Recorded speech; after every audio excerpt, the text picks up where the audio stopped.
Ils ont choisi d'autres chemins, alléluia. Mais lui s'est décidé, il a dit que non, moi et ma maison, nous servirons l'Éternel. Oh oui, un exemple, alléluia, de la foi. Alléluia.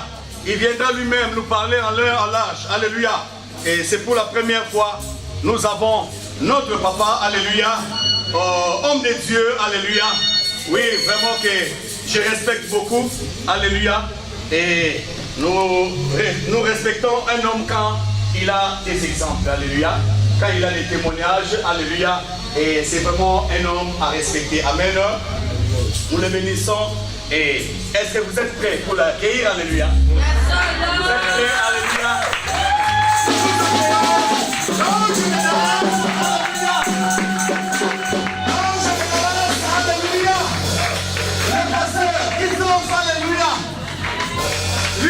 Il va ajouter le reste. Alléluia. Sous vos acclamations, j'appelle l'ange que le Seigneur nous a envoyé aujourd'hui. Alléluia.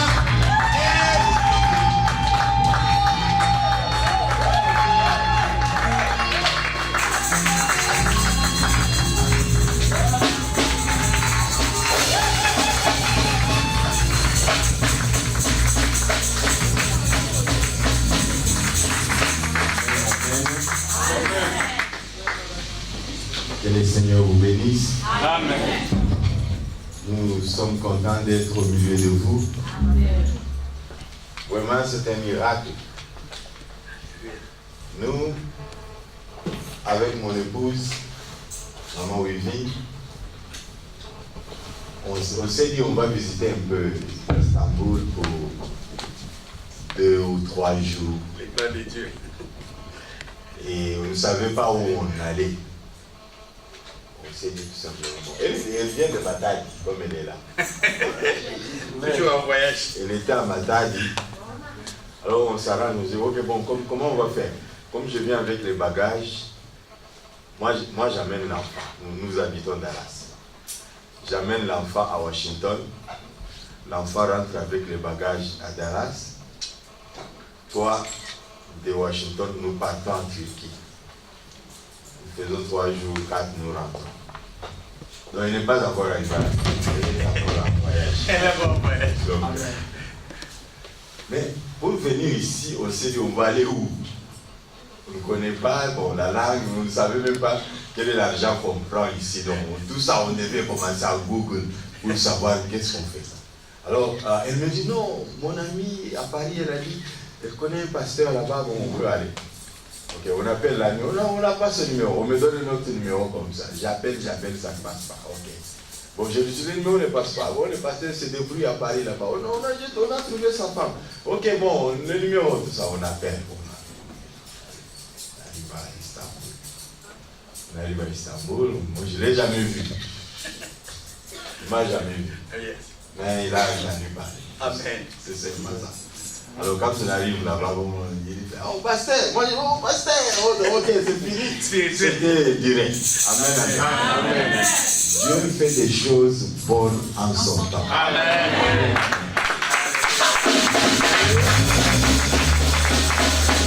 Quand on était venu là, heureusement que j'avais mis quand même cette veste là, dans la valise. Je ne savais pas comment j'allais prêcher aujourd'hui.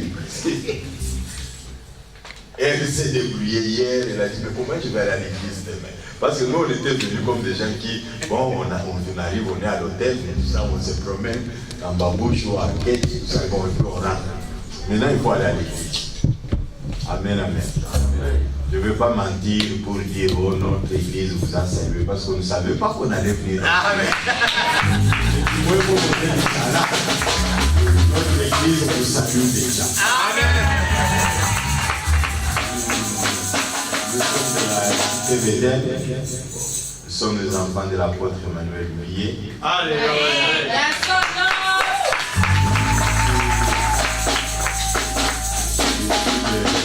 Le premier président de la jeunesse à la cité Béthel. Au mois de juin 1987, que j'ai été pris comme responsable de la jeunesse. Au mois de juin 1987. Jusqu'en 1995 quand j'ai quitté Kinshasa. tous ceux qui sont pasteurs aujourd'hui sur la cité Bethel sont les enfants que j'ai encadrés à la jeunesse. Amen. Et les jeunes, vous ne savez pas là où Dieu vous amène. Soyez attentifs à tout ce qui se passe à l'église. J'ai pris mon épouse à l'église. Nous avons eu 2 enfants à Kinshasa. Nous avons eu 3 à Dallas. Tous, nous servons le Seigneur. Alléluia.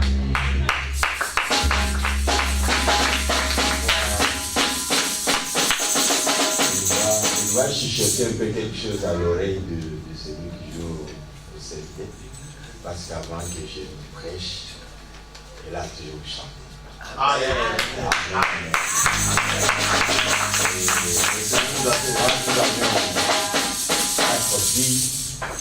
Ça se fait quand même vite. Je chuchotais à l'oreille, il vous a prêté pour qu'il n'y ait pas de perte. Ce qu'on appelle dans le langage de choristes temps mort. Dieu nous a fait grâce, nous avons 4 filles, un seul garçon, qui est l'aîné de la famille. C'est un instrumentiste. Vous avez demandé de lui acheter un synthétiseur qui nous avait coûté $6,000. C'est un studio. Il peut être seul dans la salle avec son synthé. Et si tu es dehors, tu croiras que c'est tout un orchestre qui est là. Parce qu'il peut tout programmer en studio et quand tu commences à jouer, vous croyez que tout le monde est là. Oh, je le sais. Et la maman chante, les petites sœurs chantent, le papa prêche. Alléluia.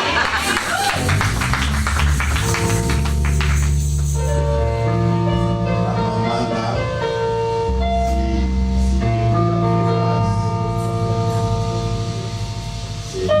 c'est la maman de Daniel, la femme de Kalapaya.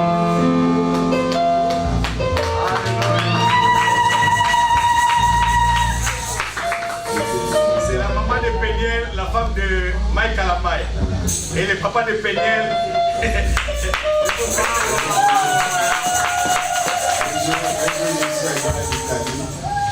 Alors quelqu'un me demande, papa, j'arrive en Italie, quelqu'un me dit, papa, il y a un mariage à Dallas. J'étais aussi invité. Moi, je dis quel mariage? Comment tu m'as été venu à Dallas, il a fait un grand mariage. Moi, je dis, ah bon, j'étais là. Bon. Ah, vous étiez invité, vraiment. Moi, je dis, non, ça s'était fait chez moi. Ah, c'est toi qui avais organisé. Moi, je dis, non, c'était ma fille. Non. Donc, ma figure ici ne peut pas avoir tenu le nom. Voilà. Alors, je lui montre un peu les photos là. Il dit, papa, ton séjour en Italie, c'est entre nous. C'est comme c'était aussi des pasteurs. Nous avons réussi. Ils m'ont payé l'hôtel, à manger, à boire. Ils m'ont montré partout où je devais voir. Soyez avec Dieu. Amen. Avant qu'on continue, maman va chanter. Si vous connaissez la chanson, vous chantez aussi. Vous l'accompagnez. Mais là, on est sur ce c'est le temps, on est encore entré. Konotika yembela yo, kama inakumisa yo,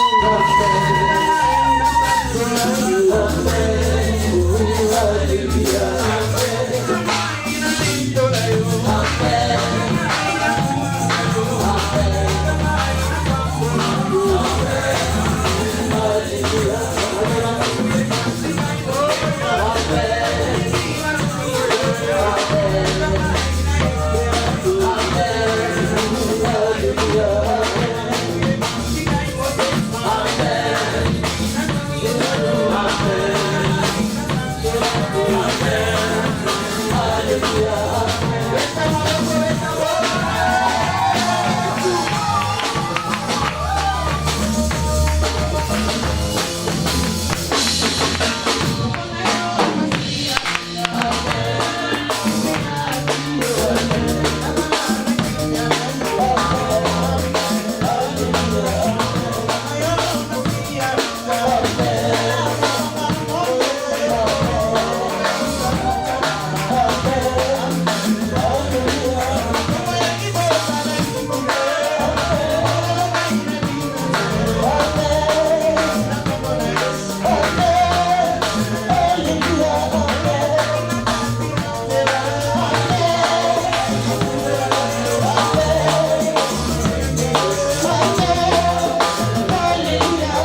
Pendant que nous sommes debout, nous allons lire des textes qui vont nous aider à partager la parole dans ces jours.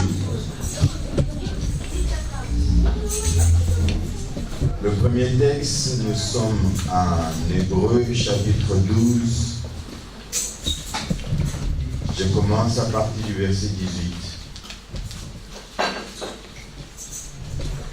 Vous ne vous êtes pas approchés d'une montagne qu'on pouvait toucher et qui était embrasée par le feu, ni de la nuée, ni des ténèbres, ni de la tempête, ni du retentissement de la trompette, ni du bruit des paroles, tels que ceux qui l'entendirent demandèrent qu'il ne leur en fût adressé aucune de plus, car ils ne supportaient pas cette déclaration. Si même une bête touche la montagne, elle sera lapidée. Et ce spectacle était si terrible que Moïse dit: je suis épouvanté et tout tremblant. Mais vous vous êtes approchés de la montagne de Sion, de la cité du Dieu vivant, la Jérusalem céleste, des myriades qui forment les cœurs des anges, de l'assemblée des premiers-nés inscrits dans les cieux, du juge qui est le Dieu de tous, des esprits des justes parvenus à la perfection, de Jésus qui est le médiateur de la nouvelle alliance, et du sang de l'aspersion qui parle mieux que celui d'Abel. Le deuxième texte, c'est dans 1 Pierre, chapitre 2, verset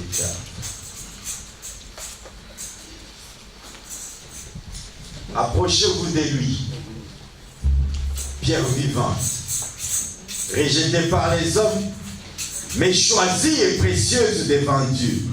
Amen. Et vous-même, comme des pierres vivantes, édifiez-vous pour former une maison spirituelle, un saint sacerdoce, afin d'offrir des victimes spirituelles agréables à Dieu par Jésus-Christ. Amen. Amen. Père, nous te disons merci. Parle-nous en ces jours. Au nom de Jésus. Amen. Amen.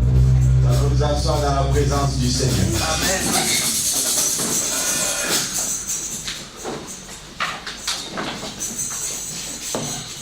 Si vous pouvez tout oublier dans tout ce que je vais dire, retenez que dans la pensée de Dieu et ce qu'il a mis dans mon esprit, était une phrase: s'approcher de l'Éternel est un bien. Retenez ça. S'approcher de Dieu, s'approcher de l'Éternel, c'est un bien.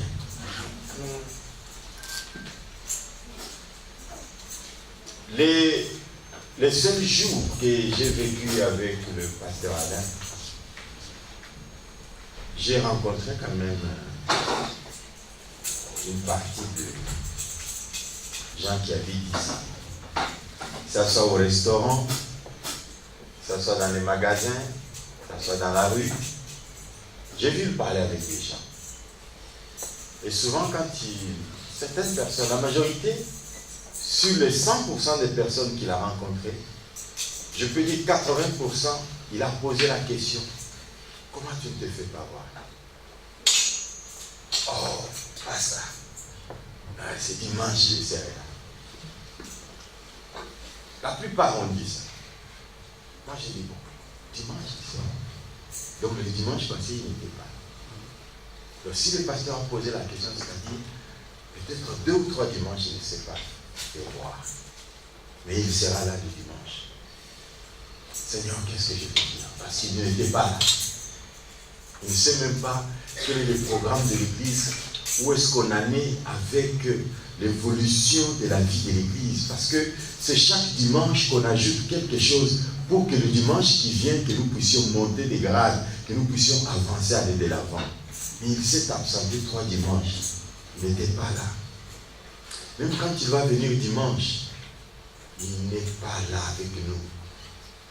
Le dimanche, là, il va venir parce que le pasteur lui a demandé de venir, mais lui, il a un projet de partir en France, un projet d'aller à l'Italie, un projet d'aller aux États-Unis. Et le pasteur croit qu'il est là. Amen, amen. Des fois, vous ne savez pas la peine qu'il y a de l'autre côté quand nous regardons de l'autre côté. Je dis, mais oh oui, il est venu aujourd'hui. Est-ce que le dimanche prochain, il va encore venir? Quel est son projet? Or, l'objectif de nous tous nous retrouver ici, c'est de ne pas venir parce que nous devons venir et que je te vois et que tu me vois et que je dise que tu es venu. L'objectif est que nous sommes venus pour nous approcher de Dieu. Amen. Amen, amen. Amen. Je suis venu parce que je sais, je comprends que je dois m'approcher de Dieu. Et quand je m'approche de Dieu, c'est un bien. Aujourd'hui, peut-être vous ne le savez pas. Aujourd'hui, peut-être vous ne le réalisez pas. Mais pour ceux qui s'approchent de Dieu, un jour, ils diront, c'était un bien. Amen.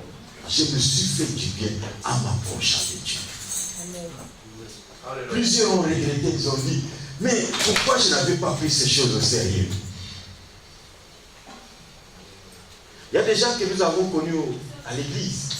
Moi, je les ai trouvés à l'église. Je croyais qu'ils voyaient Jésus, j'avais peur d'eux. Je le respectais. Ils nous ont appris à nous approcher de Dieu. Mais c'est comme si eux ne